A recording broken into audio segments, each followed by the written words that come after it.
সুখী, সমৃদ্ধ, উন্নত ও স্মার্ট বাংলাদেশ বিনির্মাণে অঙ্গীকার নিয়ে উপস্থাপিত হলো 2024-25 অর্থবছরের বাজেট। 7,97,000 কোটি টাকার প্রস্তাবিত এই বাজেটে বিভিন্ন ধরনের পণ্যের শুল্ক ও কর হ্রাস বৃদ্ধির প্রস্তাবনা এসেছে। যেসব পণ্যের দাম বাড়তে পারে সেগুলোর মধ্যে রয়েছে সিগারেট, মোবাইল ফোনের সিম কার্ড, কাজু বাদাম, এলইডি বাল্ব, গাড়ি, কোমল পানীয় ও এনার্জি ড্রিঙ্কস, এসি, ফ্রিজ, পানির ফিল্টার, গাড়ি কনভার্সন খরচ, জেনারেটর, নিরাপত্তা সেবা, হাসপাতালে ব্যবহৃত কিছু সরঞ্জামাদি। এছাড়া শিল্প কারখানায় ব্যবহৃত বেশ কিছু কাঁচামাল আমদানিতে শুল্ক বসানোর প্রস্তাব করা হয়েছে, আর এই কারণে এসব পণ্যের দাম বাড়তে পারে।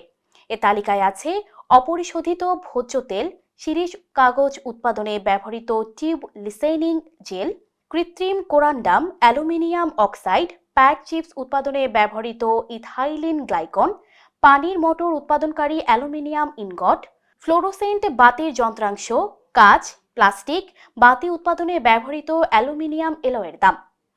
এছাড়াও প্রস্তাবিত বাজেটে যেসব পণ্যের দাম কমছে তার মধ্যে রয়েছে প্যাকেটজাত গুঁড়া দুধ। এছাড়া চকলেট আমদানিতে শুল্ক 25% কমছে। ল্যাপটপ আমদানিতে ভ্যাট প্রত্যাহার করা হচ্ছে, ফলে কমবে ল্যাপটপের দামও। এছাড়াও গৃহস্থালী সামগ্রীর মধ্যে কার্পেট তৈরির প্রধান কাঁচামাল পলিপ্রোপাইলিন ইয়ার্ন আমদানির শুল্ক 10% থেকে কমিয়ে 5% করায় দেশে তৈরি কার্পেটের দাম কমছে। অ্যাভিয়েশন খাতের উত্তরণে ইঞ্জিন প্রোপেলার আমদানিতে কমছে মূসক, ফলে উড়োজাহাজ রক্ষণাবেক্ষণে কমবে খরচ। দেশে তৈরি মোটরসাইকেলের সিকেডি ইঞ্জিনের পার্টসের আমদানি শুল্ক কমছে। রড, বার ও অ্যাঙ্গেল তৈরির কাঁচামাল ম্যাঙ্গানিজ আমদানিতে শুল্ক 10% থেকে কমিয়ে 5% করা হয়েছে। এতে লোহা জাতীয় পণ্যের দাম কমছে। বাসাবাড়িতে ব্যবহৃত সুইচ সকেটের দাম কমছে, কারণ দেশে উৎপাদিত সুইচ সকেট হোল্ডার উৎপাদনে ব্যবহৃত কাঁচামালের আমদানি শুল্ক কমানো হয়েছে। ইলেকট্রিক মোটর উৎপাদনে ব্যবহৃত যন্ত্রাংশ আমদানিতে রেয়াইতি সুবিধা দেয়া হচ্ছে। এ কারণে ইলেকট্রিক মোটরের দাম কমবে।